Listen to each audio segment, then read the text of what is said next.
ทางนายรัฐบาลในนามกระทรวงการเงินข้าพเจ้าขอแสดงความขอบใจอย่างสูงมายังสภาแห่งชาติก็คือสมาชิกสภาแห่งชาติที่ได้เอาใจใส่สุขยู่และติดตามการจัดตั้งปฏิบัติงานของแขนงการเงินในแต่ละระยะเหตุในการจัดตั้งปฏิบัติงบประมาณแห่งรัฐบรรลุตามระดับขาดหมายที่วางไว้สำหรับคำถามและการประกอบความเห็นของคณะประจำสภาแห่งชาติก็คือสมาชิกสภาแห่งชาติแสดงให้เห็นถึงความเป็นห่วงเป็นใยต่อการจัดตั้งปฏิบัติงานแผนพัฒนาเศรษฐกิจสังคมแห่งชาติและแผนงบประมาณแห่งรัฐรวมทั้งการยกระดับชีวิตการเป็นอยู่ของประชาชนประชาชนเนื่องจากเวลาจำกัดข้าพเจ้าขอชี้แจงปราคำถามแบบสังรวมประกอบมีหาคำถามตามแจงการของคณะเลขาธิการสภาแห่งชาติฉบับเลขที่219ทับคลสลงวันที่9มิถุนายน2025ส่วนคำถามอื่นๆจะได้ส่งคำตอบเป็นหลักสอนเติมคำถามที่1เพื่อรับประกันแรงทุนให้แก่การจัดตั้งปฏิบัติแผนพัฒนาเศรษฐกิจสังคมแห่งชาติในระยะ6 เดือนถ่ายปี2025นี้ให้บรรลุตามเป้าหมายรัฐบาลจะมีมาตรการดึงดูดการลงทุนตื่มขึ้นใดโดยเฉพาะเป็นการลงทุนเอกชนภายในและต่างประเทศทุนช่วยเหลือทางการเพื่อการพัฒนาจะมีมาตรการจัดตั้งปฏิบัติขึ้นใดคำชี้แจงดังที่บรรดาท่านสมาชิกสภาได้รับทราบข้อมูลเบื้องต้นแล้วว่าเศรษฐกิจของสปป.ลาวขยายตัวประมาณ 4.5% ในไตรมาสที่1ในนี้คะแนนเกษตรกรรมขยายตัว 3.1% อุตสาหกรรมขยายตัว 4.7% บริการ 4.7% และภาษีอากร 4.3% เฉพาะการจัดตั้งปฏิบัติแผนงบประมาณแห่งรัฐฮอดวันที่6มิถุนายน2025นี้ถือว่าปฏิบัติได้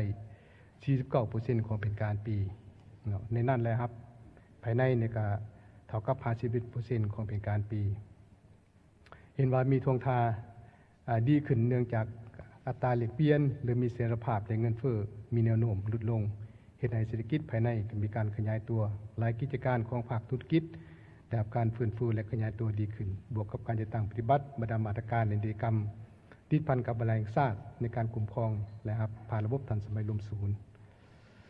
สำหรับอยู่คันท้องถิ่นเมื่อฮอดปัจจุบันนี่ก็เห็นว่าหลายแขวงสามารถปฏิบัติได้ลื่นขาดหมาย6 เดือนต้นปีอยู่ในนี้ก็มีหาแขวง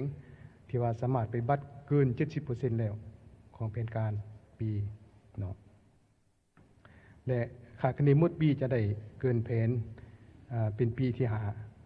ถ้าหากสภาพเศรษฐกิจที่ถือผลกระทบหากได้รับการฟื้นฟูตัวดีขึ้นในนั้นสามารถแยกเป็นแขนงและครับที่ผลเด่นตามโครงการประกอบดังนี้แขนงบริการนี่ก็รวมเอา 50.8% ของรายรับภายในทั้งหมดก็เพิ่มขึ้น 70%บัดนี้แขนงอุตสาหกรรมนี่รวมเอา 42.5% ของรายรับภายในทั้งหมดก็เพิ่มขึ้น 22.5% และแขนงการค้าเนี่ยรวมเอา 6.7% ของรายรับภายในทั้งหมดก็เพิ่มขึ้น 37% เทียบในระยะเดียวกันของปีผ่านมาฉะนั้นเพื่อรับประกันให้การจัดตั้งปฏิบัติแผนพัฒนาเศรษฐกิจสังคมแห่งชาติใน6 เดือนไทยปีนี้บรรลุตามเป้าหมายรัฐบาลก็คือกระทรวงเงินจะสืบต่อสมทบกับภาคส่วนที่เกี่ยวของสุขยู่ให้ทุกแรงทุนที่ได้ผ่านการรับรองแล้วได้รับการจัดตั้งปฏิบัติตามแผนที่สภาแห่งชาติได้รับรองเคียงคู่กันนั้นรัฐบาลจะสืบต่อปฏิบัตินโยบายต่างๆเพื่อสุขยู่ส่งเสริมและดึงดูดการลงทุนของภาคเอกชนภายในและต่างประเทศและทุนช่วยเหลือทางการเพื่อการพัฒนาให้แข็งแรงกว่าเก่าและสามารถบรรลุได้ตามขาดหมายโดยซุ้มใส่สุขยู่ติดตามกฎการและสร้างเงื่อนไขให้บรรดาโครงการลงทุนของเอกชนขนาดใหญ่ได้อนุมัติแล้วนี่สามารถจะตั้งปฏิบัติโดยไว้เป็นต้นแมนโครงการทางด่วนแล้วไม่แต่บ้านให้เขตทางงอนเมืองเศรษฐนีหาบ้านนาสร้างเล็กเมืองธุรคมเขมินจันทร์โครงการไฟฟ้าพลังงานชีวม่วนอยู่เขตเมืองไซและเมืองหลาแขวงอุดมไซโครงการไฟฟ้าพลังงานลมอยู่แขวงผงสิรีและแขวงอุดมไซโครงการไฟฟ้าแสงตะเวนอยู่เขตนครเกษรพรหมวิหารแขวงสามัคคีโครงการไฟฟ้าพลังงานลมกะล่องและโครงการไฟฟ้าพลังงานลมพิลาอยู่เมืองไซจำพรแขวงบุรีคำไซและโครงการอื่นๆนอกจากนั้นสืบต่อหันโครงการขุดค้นแห่ธาตุแบบทดลองเป็นต้นเป็นแห่เล็กแห่คำและแห่หายากเข้าสู่การปฏิบัติในรูปแบบปกติตามกฎหมายอย่างเข้มงวด นำเอาโครงการที่รัฐบาลได้โจะและถอนคืนแล้วมาประมูลเพื่อคัดเลือกเอาบริษัทผู้ลงทุนไม่ที่มีมาตรฐานเงื่อนไขครบถ้วนโดยเฉพาะในด้านเทคนิควิชาการทุนฮอนและประสบการณ์ตัวจริงเพื่อเฮ็ดให้โครงการดังกล่าวนี้สามารถสืบต่อจัดตั้งปฏิบัติสำเร็จตามแผนและสร้างรายรับเข้างบประมาณแห่งรัฐเคียงคู่การสร้างสภาพแวดล้อมที่เอื้ออำนวยให้แก่การลงทุนสืบต่อปรับปรุง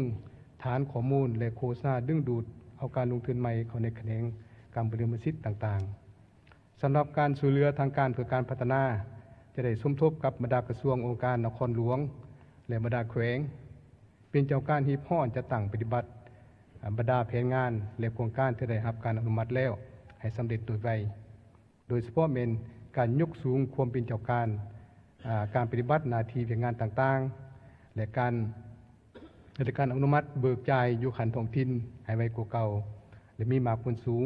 เพื่อสร้างเงื่อนไขที่ดีในการระดมทุนใหม่จากบรรดาประเทศเพื่อนมิตรและคู่ร่วมพัฒนา